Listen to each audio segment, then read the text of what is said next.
পরশুরাম রচিত স্বয়ংবরা। চাটুজ্জে মশাই পাজি দেখিয়া বলিলেন, রাত্রি ৯টা ৫৭ গতে অম্বুবাচী নিবৃত্তি, তার আগে এই বৃষ্টি থামবে না। এখন তো সবে সন্ধে। বিনোদ উকিল বলিলেন, তাই তো, বাসায় ফেরা যায় কি করে? গৃহস্বামী বংশলোচন বাবু বললেন, বৃষ্টি থামলে সে চিন্তা করো, আপাতত এখানেই খাওয়া দাওয়ার ব্যবস্থা হোক। উদো, বলে আয় তো বাড়ির ভেতর। চাটুজ্জে বলিলেন, মসুর ডালের খিচুড়ি আর ইলিশ মাছ ভাজা। বিনোদবাবু তাকিয়াটা টানিয়া লইয়া বলিলেন, তা তো হলো, কিন্তু ততক্ষণ সময় কাটে কিসে? চাটুজ্জে মশাই, একটা গল্প বলুন। চাটুজ্জে ক্ষণকাল চিন্তা করিয়া বলিলেন, আর বছর মঙ্গিরে থাকতে আমি এক বাঘিনী পাল্লাই পড়েছিল। বিনোদবাবু বাধা দিয়া বলিলেন, আহ, দোহাই চাটুজ্জে মশাই, বাঘের গল্প আর নয়। চাটুজ্জে একটু ক্ষুণ্ণ হইয়া বলিলেন, তবে কিসের কথা বলবো, ভূতের না সাপের? এই বর্ষায় বাঘ সাপ সমস্ত অচল, একটি মোলায়েম থেকে প্রেমের গল্প বলো। গল্প আমি বলি না, যা বলি সমস্ত নিছক সত্য কথা। বেশ তো, একটি নিছক সত্য প্রেমের কথাই বলুন। নগেন বলিল, তবেই হয়েছে, চাটুজ্জে মশাই প্রেমের কথা বলবেন? বয়স কত হলো চাটুজ্জে মশাই? আর কটা দাঁত বাকি আছে? প্রেম কি চিবিয়ে খাবার জিনিস? গর্ধ, দাঁতে প্রেম হয় না, প্রেম হয় মনে। নগেন বলিল, মন তো শুকিয়ে আমসি হয়ে গেছে, প্রেমের আপনি জানেন কি? সব ভুলে মেরে দিয়েছেন। প্রেমের কথা জানে তরুণরা। কি বলি শুধু, তরুণ কি রে বাপু, সোজা বাংলায় বল চ্যাংড়া। ৩ কুড়ি বয়স হল কেদার চাটুজ্জে প্রেমের কথা জানে না, জানে যত হ্যাংলা চ্যাংড়ার দল। বিনোদবাবু বলিলেন, আহা, কেন ব্রাহ্মণটাকে চটাও, শোনোই না ব্যাপারটা। চাটুজ্জে বলিলেন, বর্ণে শ্রেষ্ঠ হলেন ব্রাহ্মণ। দর্শন বল, কাব্য বল, প্রেম তত্ত্ব বল, সমস্ত বেরিয়েছে ব্রাহ্মণের মাথা থেকে। আবার ব্রাহ্মণের শ্রেষ্ঠ হলেন চাটুজ্জে, যথা ওই বঙ্কিম চাটুজ্জে, ওই শরৎ চাটুজ্জে, আর আর এই কেদার চাটুজ্জে। কেন বলবো না? তোমাদের ভয় করবো নাকি? যাক যাক, আপনি আরম্ভ করুন। চাটুজ্জে মশাই আরম্ভ করিলেন, 8 বছরের ঘটনা। আমি এক অপরূপ সুন্দরী নারীর পাল্লাই পড়েছিল। নগেন বলিল, এই যে বইছিলেন বাঘিনীর পাল্লাই? বিনোদ বলিলেন, ওই একই কথা। চাটুজ্জে বলিলেন, ওরে মুখ্যু, বাঘিনীর পাল্লাই পড়েছিল মুঙ্গেরে, আর এই নারীর ব্যাপার ঘটেছিল পাঞ্জাব মেলে টুন্ডলার এদিকে। যা, ঘটনাটা শোন। তা গেল বছর মাঘ মাসে চরণ ঘোষ বললেন তা ছোট মেয়েটিকে টুন্ডলায় রেখে আস, জামাই সেখানে কর্ম করে কিনা। সুবিধেই হলো, পরের পয়সায় 2nd ক্লাসে ভ্রমণ, আবার ফেরবার পথে একদিন কাশিবাসও হবে। মেয়েটিকে তো নির্বিবাদে পৌঁছিয়ে দিল। ফেরবার সময় টুন্ডলা স্টেশনে দেখি গাড়িতে তিলার্ধ জায়গা নেই। আগ্রা ফেরত একপাল মার্কিন ভবঘুরে সমস্ত 1st 2nd ক্লাসের বেঞ্চি দখল করে আছে।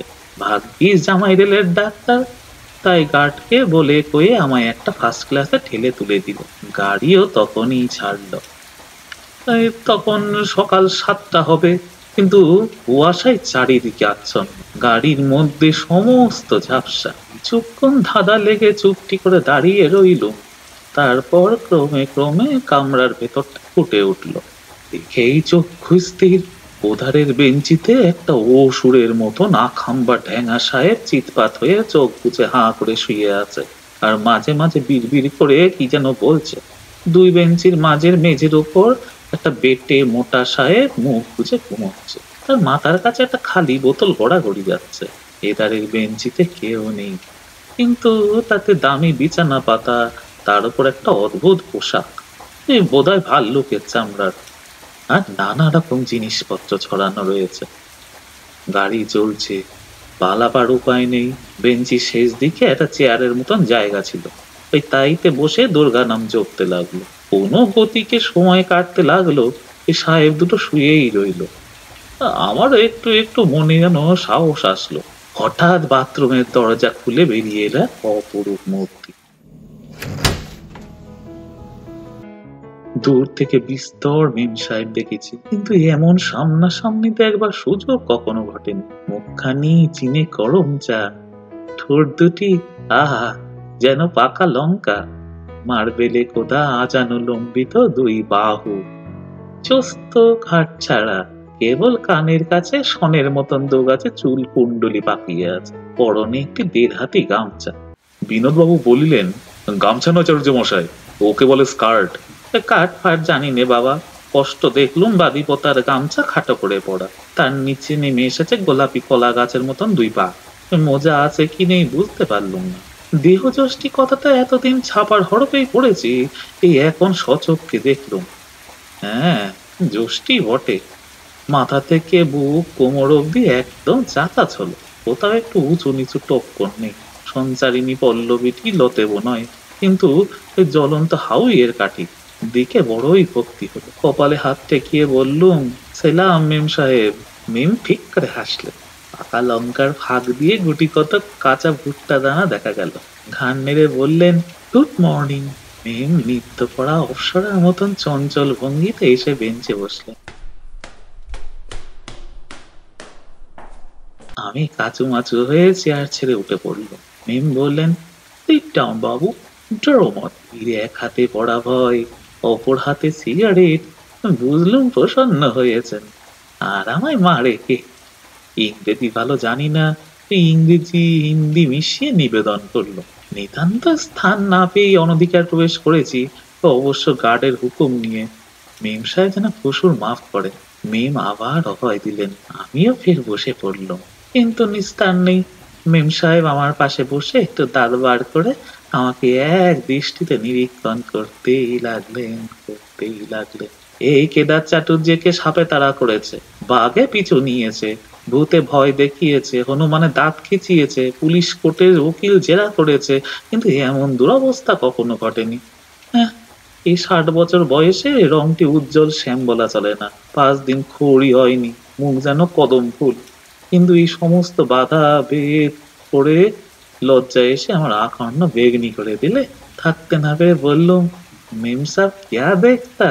মেম সাব হু হু করে হেসে বললেন, কুছ নেই, নো অফেন্স। তুমি কৌন হ্যায় বাবু? আমার আর তোমার সাথে ঘা পড়ল। আমি কি শোন না চিড়িয়াখানার জন্তু? বকটি দিয়ে মাথা খাড়া করে বলল, I I Kedar Chatterjee, no zoo garden. মেম আবার হুক করে হেসে উঠে বললেন, বেঙ্গলি? আমি সগর্বে উত্তর দিলাম, yes sir, yes sir, I caste Bengali Brahmin. বইটিটা টেনে বার করে বললুম, সি, আপ কন হ্যায় ম্যাডাম? বিনোদবাবু বলিলেন, ছি চাটুর্য মশাই, মেমের পরিচয় জিজ্ঞাসা করলেন, ওটা যে এটিকেটে বারণ। কেন করব না? মেম যখন আমার পরিচয় নিলে তখন আমিই বা ছাড়বো কেন? হ্যাঁ, মেম মোটেই রাগ করলেন না, জানালেন তার নাম জোন জিটলার, ওই বসবাস আমেরিকা, এদেশে এর পূর্বেও কবার এসেছিলেন। ইন্ডিয়া বড় আশ্চর্য জায়গা কিনা। আমি সাহস পেয়ে সাহেব দুটোকে দেখে জিজ্ঞাসা করলুম, এরা কারা? মেমটি বড়ই সরলা, বেঞ্চির ওপর ঢ্যাঙা সাহেবের দিকে করে আঙ্গুল বাড়িয়ে বললেন, দ্য চাপি হচ্ছেন টিঙ্কি টোপার, নিবাস ক্যালিফোর্নিয়া। আমাকে বিবাহ করতে চান। তিনি 10 কোটির মালিক, আর যিনি কড়াকড়ি যাচ্ছেন উনি হচ্ছেন ক্রিস্টোফার কলম্বাস প্লুটো। ইনিও আমাকে বিবাহ করতে চান। এরও $10 কোটি আছে। আমি গম্ভীরভাবে বললাম, কলম্বাস আমেরিকা আবিষ্কার করেছিলেন। মেম বললেন, সে অন্য লোক, এরা আমেরিকা থেকেও কিছু আবিষ্কার করতে পারেনি। দেশটা একেবারে শুকিয়ে গেছে, মেথিলেটেড স্পিরিট ছাড়া কিছুই মেলে না।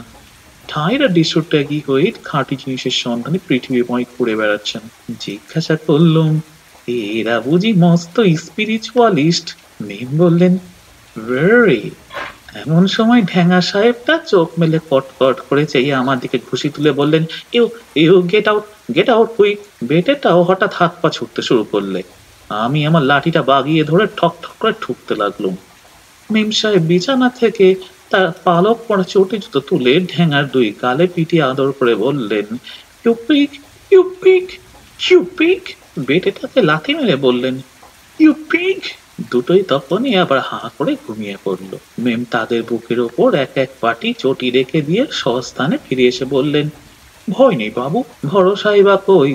আরব্য উপন্যাসে পড়েছিলুম একটা দৈত্য এক রাজকন্যাকে সিন্ধুকে পুরে মাথায় নিয়ে ঘুরে বেড়াতো। দৈত্যটা ঘুমোলে রাজকন্যা তার বুকের ওপর একটা ঢিল রেখে দিয়ে যত রাজ্যের রাজপুত্র জুটিয়ে এ আংটি আদায় করতেন। ভাবলুম এইবার সেরেছে রে, এই মেম সাহেব দুটো দৈত্যের ঘাড়ে চড়ে বেড়াচ্ছে, এখন 99 আংটির মালা করবে। যা ভয় করছিলুম ঠিক তাই, আমার হাতে একটা রূপো আর তামার তারে জড়ানো পলা বসানো আংটি ছিল। মেয়ে হঠাৎ সেটাকে দেখে বললে, হাউ লাভলি, দেখি পাবো কিরকম আংটি। আমি ভয়ে ভয়ে হাতটি এগিয়ে দিল, যেন আঙ্গুল হারা অস্তর করাচ্ছি। মেম ফস করে আংটিটি খুলে নিয়ে নিজের আঙ্গুলে পরিয়ে বললেন, বিউটিফুল, হরে রাম, এ যে আমার তেরি সন্ধ্যা জপ করার আংটি। হায় হায়, এই মৃৎ সমাগী সেটাকে অপবিত্র করে দিলে। আমার চোখ ছলছল করে উঠল।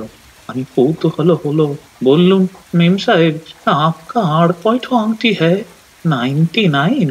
মেম বেঞ্চির তলা থেকে একটা তোরঙ্গ টেনে এনে তা থেকে একটি অদ্ভুত বাক্স খুলে আমাকে দেখালেন। চোখ ঝলসে গেল। দেরাজের পর দেরাজ, কোনোটায় গলার হাড়, কোনোটায় কানের দুল, কোনোটায় আরো কিছু, একটা আংটির ট্রে, তাতে 20-25টা হবে। আমার সামনে ধরে বললেন, যেটা খুশি নাও বাবু। আমি বললুম, সে কি কথা, আমার আংটির দাম মোটে 9 শিকে, আমি ওটা আপনাকে প্রেজেন্ট করলুম, সাবধানে রাখবেন, ভেরি হোলি আংটি। মেম বললেন, ইউ ওল্ড ডিয়ার, কিন্তু তোমার উপহার যদি আমি নিই, আমার উপহারও তোমায় ফেরত নেওয়া উচিত নয়। এই বলে একটা চুনির আংটি আমার আঙ্গুলে পরিয়ে দিলেন। বললুম, থ্যাংক ইউ মেম সাহেব, আমি আপনার গোলাম, ফরগেট মি নট। মনে মনে বললুম, ভয় নেই ব্রাহ্মণী, এই আংটি তোমার জন্যই রইল। ট্রেন এটাও এসে পৌঁছলো। কেলনারের খানসামা চা রুটি মাখন নিয়ে এসে জিজ্ঞাসা করলেন, জি হুজুর। মেম ট্রে রাখলেন। তারপর আমার লাঠিটা নিয়ে ঢ্যাঙার বেটেকে একটু গুঁতো দিয়ে বললেন, get up Timmy, get up Bluto. তারা বুনো শুয়োরের মতন ঘোত ঘোত করে কি বললে শুনতে পেলুম না। আন্দাজে বুঝলাম ওদের উঠবার অবস্থা হয়নি। মেম আমাকে জিজ্ঞাসা করলেন, চ্যাটার্জি, তুমি খাবে?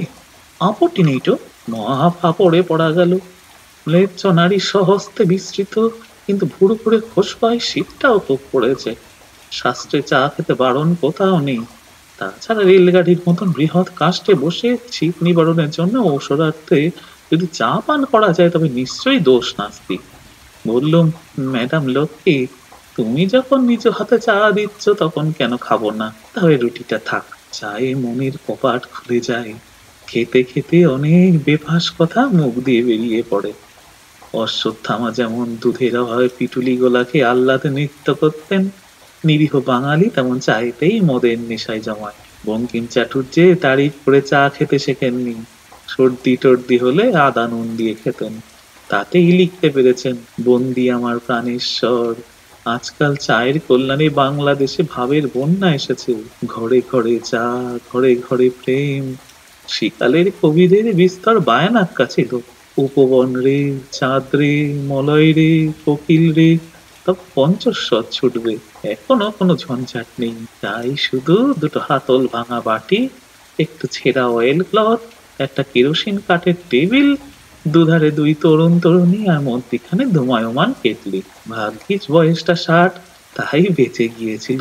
মেমকে জিজ্ঞাসা করলো, আচ্ছা মেম সাহেব, এই দুই হুজুর যে গড়াগড়ি যাচ্ছেন, এরা দুজনেই তো আপনার পানি প্রার্থী, আপনি কোন ভাগ্যবানটিকে বরণ করবেন? মেম বললেন, সে একটি সমস্যা, আমি এখনো মনস্থির করতে পারিনি। কখনো মনে হয় ঠিমই উপযুক্ত পাত্র, বেশ লম্বা সুপুরুষ, আমাকে ভালোবাসে খুব, কিন্তু মদ খেলে ওর মেজাজ খারাপ হয়েছে। আর ওই ব্লুটো, যদিও বেটে মোটা আর একটু বয়স হয়েছে, কিন্তু আমার অত্যন্ত বাধ্য আর নরম মন, একটু মদ খেলেই কেড়ে ফেলে। বড় মুশকিলে পড়েছি, দুজনেই নাছোড়বান্দা। যা হোক, এখনো ঘন্টার সময় পাওয়া যাবে, হাওড়া পৌঁছবার আগে স্থির করে ফেলবো। আচ্ছা চ্যাটার্জি, তুমি বলো না, এদের পর কাকে বিয়ে করা উচিত? বললুম, মেম সাহেব, আপনি এদের সচরিত্র যে প্রকার বর্ণনা করলেন, তাতে বোধহয় দুটি অতি সুপাত্র। তবে কিনা এরা এরকম বেহুশ হয়ে আছেন।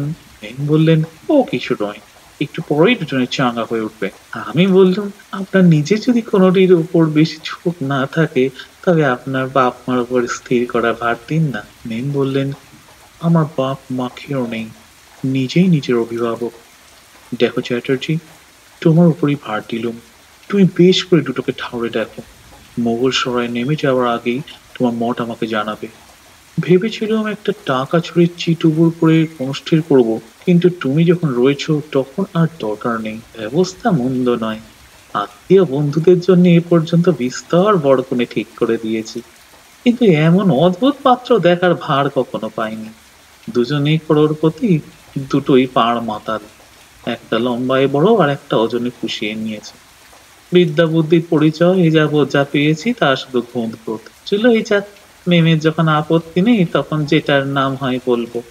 আর যদি বুঝি যে মেম আমার কথা রাখবে তবে বলবো, মা লক্ষ্মী, মাথা যখন আগেই মুড়িয়েছ তখন বাকি কাজটুকু সেরে ফেলো। এই দুই বেটা ভাবি স্বামীকে ঝেঁটিয়ে নরকস্ত করো। গল্প করতে করতে বেলা প্রায় 9:30 হয়ে। এরপরে একটা ছোট স্টেশনে গাড়ি থাম। এই অবসরে সাহেব মেমরা হাজরি খেতে খান কামরায় যাবে। এতক্ষণ ঠাউর হয়নি। এখন দেখতে পেলুম চা খেয়ে মেমের ঠোঁট ফ্যাকাশে হয়ে গেছে। বুঝলুম রংটি কাঁচা। মেম একটি সোনার কৌটো খুললেন। তা থেকে বেরোলো একটি ছোট আরশি, একটি লাল বাতি, একটি পাউডারের পুটুলি। লাল বাতি ঠোঁটে ঘষে নাকে একটু পাউডার লাগিয়ে মুখখানি মেরামত করে নিলেন। গাড়ি থামলো।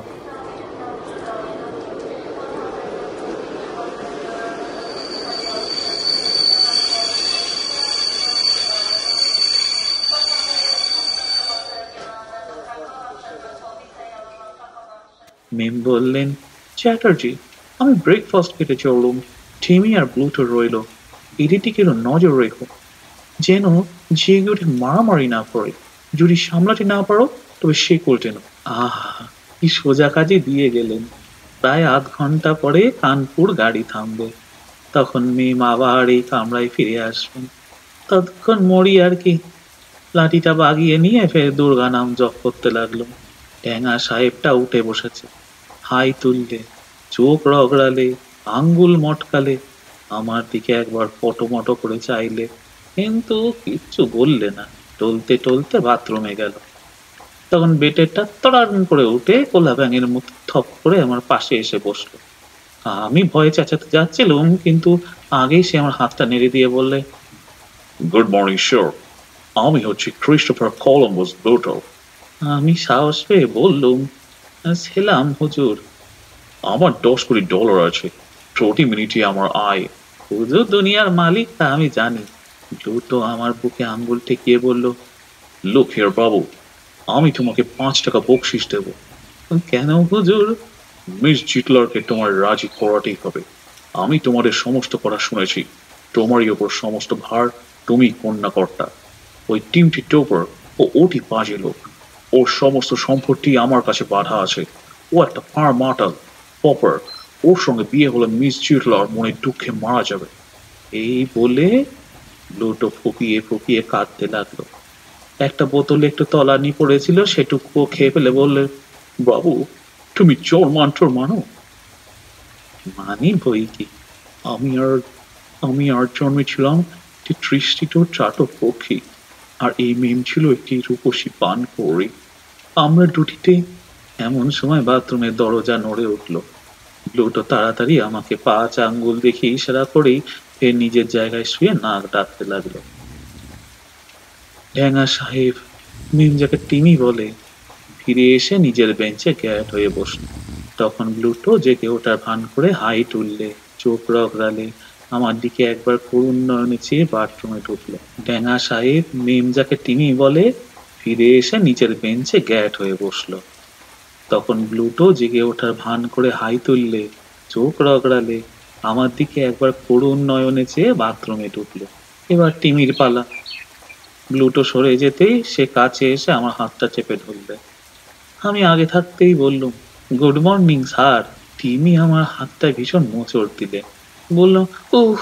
টিমি বললে, তোমার হাড় গুঁড়ো করে দেব। ভয়ে ভয়ে বললুম, ইয়ে ইয়ে স্যার, ইয়ে স্যার। তোমায় থেতলে জেলি বানাবো। ইয়ে স্যার। মিস জন জিটলারকে আমিই বিয়ে করব। আমি সমস্ত শুনেছি। যদি আমার হয়ে তাকে না বলো, তোমাকে বাঁচতে হবে না। ইয়ে স্যার। আমার অগাধ সম্পত্তি, 5টা হোটেল, 10টা জাহাজ কোম্পানি, 25টা শুটকি শুয়োরের কারখানা। প্লুটোর কি আছে? একটা মদের চোরা ভাটি, তাও আমার টাকায়। প্লুটো একটা হতভাগা মাতাল পেটে পশ্চাৎ। প্লুটো বোধহয় আড়ি পেতে সব শুনছিল। হঠাৎ কামরায় ছুটে ফিরে এসে ঘুষি তুলে বললে, কে হতভাগা, কে মাতাল, কে বেটে বজ্জাত? সকলের বিশ্বাস যে গান আর গালাগালি হিন্দিতেই ভালো রকম জমে। হিন্দি গালাগালের প্রসাদ গুণ খুব বেশি তা স্বীকার করি, কিন্তু যদি নিছক আওয়াজ আর দাপট চাও তবে বিলিতি গাল শোনো, বিশেষ করে মার্কিনী গাল। এক একটি লফজ যেন তো কানের ভেতর দিয়ে মরমে বসে। ইংরেজি আমি ভালো জানি না, সব গালাগালির অর্থ বুঝতে পারিনি, কিন্তু তাতে রস গ্রহণের কিছু মাত্র বাধা হয়নি। দেখলুম এক বিষয়ে সাহেবরা আমাদের চেয়ে দুর্বল। তারা বাঘ যুদ্ধ বেশিক্ষণ চালাতে পারে না। 2 মিনিট যেতে না যেতে হাতাহাতি আরম্ভ হলো। আমি হতভম্ব হয়ে দেখতে লাগলাম। গাড়ি কখন কানপুরে এসে থামলো তার টেরই পাইনি। হন হন করে মেম সাহেব এসে পড়লো। এই গজকচ্ছপের লড়াই থামানো কি তার কাজ? বললে, Timmy dear, don't, Pluto darling, don't, please please don't. কিছুই ফল হলো না। আমি বেগতিক দেখে গাড়ি থেকে নেমে ছুটলাম। ফার্স্ট সেকেন্ড ক্লাস সমস্ত খালি। ডাইনিং কারে সকলে তখনও খানা খাচ্ছে। কাকে বলি? ওই যে একটা সাদা ফানেলের পেন্টুলুন পরা সাহেব প্ল্যাটফর্মে পায়চারি করে সেজ দিচ্ছে। অন্তদন্ত তাকে বলল, কাম স্যার, লেডি মহাবিপদ। সাহেব হুশ করে একটা জোরে শীষ দিয়ে আমার সঙ্গে ছুটল। মেম তখন আমার লাঠিটা নিয়ে অপক্ষপাতে 2 বেটাকে পিটছিলেন, কিন্তু তাদের ভ্রুক্ষেপ নেই, সমানে ঝুটোপুটি করছে। আগন্তুক সাহেবটি মেমকে জিজ্ঞাসা করলেন, হ্যালো জন, ব্যাপার কি? মেম তাড়াতাড়ি ব্যাপারটা বুঝিয়ে দিলেন। সাহেব টিমি আর ব্লুটোকে থামাবার চেষ্টা করলে, কিন্তু তারা তাকেই মারতে এলো। নতুন সাহেবের তখন হাত ছুটল। বাপ, কি খুশির বহর! টিমি ঠিকরে গিয়ে দরজায় মাথা ঠুকে পড়ে চতুর্দশ ভুবন অন্ধকার দেখতে লাগলো। ব্লুটো কোপ করে বেঞ্চের তলায় চিৎপাত হয়ে পড়ল। বিলকুল ঠান্ডা। একটু জিরিয়ে নিয়ে মিম আমার সঙ্গে নতুন সাহেবটির পরিচয় করিয়ে দিলেন। ইনি বিখ্যাত মিস্টার বিল বাউন্টার, খুব ভালো ঘুষি লড়তে পারেন। আর ইনি mister Chatterjee, very deer old friend. সাহেব আমার মুখখানা দেখে বললেন, স্যাম বিয়ার্ড। মিম বললেন, থাকুক দাঁড়াই, ইনি অতি জ্ঞানী লোক। সাহেব আমার হাতটা খুব করে নেড়ে দিয়ে বললেন, হাউ টু ডু। বেশ শীত পড়েছে নয়? ধা করে আমার মাথায় একটা মতলব এলো। মেম সাহেবকে চুপি চুপি বললুম, দেখুন মিস জন, কত গোলমালে কাজ কি, ট্রিমি আর ব্লুটো দুজনেই তো কাবু হয়ে পড়েছে। আমি বলি কি, আপনি বিল সাহেবকে বিয়ে করুন, খাসালো। মেম বললেন, রাইটো, আমার এই কথা এতক্ষণ মনেই পড়েনি। আই সে বিল, আমি বিয়ে করবে? বিল বললে, র্যাডার, কে বলে আমি করব না? রাধা মাধব সাহেব যাত্রা ভারী বেহায়া। বিলকে বাধা দিয়ে বললুম, রোশো সাহেব, এক্ষুনি ওসব কেন? আমি হচ্ছি ব্রাইড মাস্টার, কন্যাকর্তা। তোমার কুলসী লাগে জেনে নি, তারপর তো আমি মত দেব। বিল বললে, আমার ঠাকুরটা ছিলেন মুচি, আমার বাপও ছোটবেলায় জুতো সেলাই করতেন। আমি বললাম, তাতে কুল মর্যাদা কমে না। তোমার আয় কত? বিল একটু হিসেব করে বললেন, মিনিটে 10,000, ঘন্টায় 6 লাখ। কিন্তু চিন্তা করবেন না, আমি, আমার মাসি মারা গেলে আয় একটু বাড়বে। তার 25টা বড় বড় পুকুর আছে, নোনা জলে ভর্তি, তাতে তিমি মাছ কিলবিল করছে। বললুম, থাক, আর বলতে হবে না, আমি মত দিলুম। এগিয়ে এসো, আমি আশীর্বাদ করব, রিয়াল হিন্দু স্টাইল। কিন্তু ধান্দু কই? জানলা দিয়ে গলা বাড়িয়ে বললুম, এই কুলি, জলদি থোড়া ঘাস ছিলকে লাও, পয়সা মিলেগা। ইংরেজি আশীর্বাদ তো জানি না। বললুম, যদি আপত্তি না থাকে তবে বাংলাতেই বলি। নিশ্চয়ই নিশ্চয়ই। সাহেবের মাথায় এক মুঠো ঘাস দিয়ে বললুম, বেঁচে থাকো, ধন তো যথেষ্ট আছে, পুত্র হবে। লক্ষ্মী এই সঁপে দিলুম, কিন্তু খবরদার বেটা, বেশি মদ টদ খেও না, তাহলে ব্রহ্ম সাপ লাগবে। সাহেব আরো একবার আমার হাতে ঝাঁকুনি দিয়ে নড়া ছিঁড়ে দিলেন। মেমকে বললেন, মা লক্ষ্মী, তোমার ঠোঁটে একটু সিঁদুর অক্ষয় হোক, বীর প্রসবিনী হয়ে কাজ নেই মা। ও আশীর্বাদটা আমাদের অবলাদের জন্যই তোলা থাক। তুমি আর গরিব পালা আদমিদের দুঃখের নিমিত্ত হয়েও না। গুটি কতক শান্তশিষ্ট বাচ্চা বাচ্চা নিয়ে ঘর কন্যা করো। মেম হঠাৎ তার মুখখানা উঁচু করে আমার সেই 5 দিনের খোঁচা খোঁচা দাড়ির ওপর। বিনোদবাবু বলিলেন, আচ্ছা জি জি জি জি। চাটুর্যে মশাই বলিলেন, দেবী চৌধুরানী তো ওই রকম লিখেছে বটে। আচ্ছা চাটুজে মশাই, পাকা লঙ্কার আস্বাদটা কিরকম লাগলো? তাতে ঝাল নেই, আরে ওই হলো ওদের রেওয়াজ, ওই রকম করেই ভক্তি শ্রদ্ধা জানায়, তাতে লজ্জা পাওয়ার কি আছে? চাটুজ্জে মশাই বলিতে লাগিলেন। তারপর দেখি ঢেঙা আর বেটে মুখ চুন করে নেমে যাচ্ছে, জন দুই কুলি তাদের মালপত্র নামাচ্ছে। গাড়ি ছাড়লো, বিল আর জন হাত ধরাধরি করে নাচ শুরু করে দিলে। আমি ফ্যাল ফ্যাল করে চেয়ে দেখতে লাগলাম। জন বললে, চ্যাটার্জি, এই আনন্দের দিনে তুমি অমন ক্লাম হয়ে বসে থেকো না, আমাদের নাচে যোগ দাও। বললুম, মাদার লক্ষ্মী, আমার কোমরে বাত, নাচতে কবিরাজের বারণ আছে, তবে তুমি গান গাও, আমরাই নাচি। কি আর করা যায়, পড়েছি জবনের হাতে, কোল সরাই এলো। মেম বললে কলকাতায় গিয়েই তাদের বিয়ে হবে। আমি যেন 3 দিন পরে গ্র্যান্ড হোটেলে অতি অবশ্য তাদের সঙ্গে দেখা করি। বিস্তর শেক হ্যান্ড, বিস্তর অনুরোধ, তারপর নেমে কাশির গাড়ি ধরল। পরদিন আবার কলকাতা যাত্রা। বিনোদবাবু বলিলেন, আচ্ছা চাটুজি মশাই, গিন্নি সব কথা শুনেছেন? কেন শুনবেন না, সতী লক্ষ্মী তার 50 বছর বয়স হয়েছে, তোমাদের নবীনাদের মতন অবুঝ নন যে অভিমানে চৌচিত হবেন। আমি বাড়ি ফিরে এসেই তাকে সমস্ত বলেছি। চাটুজি গিনি শুনে তখন কি বললেন? তখনই একটা উড়ে নাপিত দেখে বললেন, দে তোরে। বুড়োর মুখ না আচ্ছা করে চেঁচে আমাকে উচ্ছিষ্ট করে দিয়েছে, তারপর সেই চুনির আংটিটা কেড়ে নিয়ে গঙ্গা জলে ধুয়ে নিজের আঙুলে পড়ল। বৌভাতের ভোজটা কিরকম খেলেন? হ্যাঁ, সে দুঃখের কথা আর নাই বা শুনলে। গ্র্যান্ড হোটেলে গিয়ে জানলো ওরা কেউ নেই। একটা খানসামা বললে বিয়ের পর দিনই বেটি পালিয়েছে, সাহেব তাকে খুঁজতে গেছে।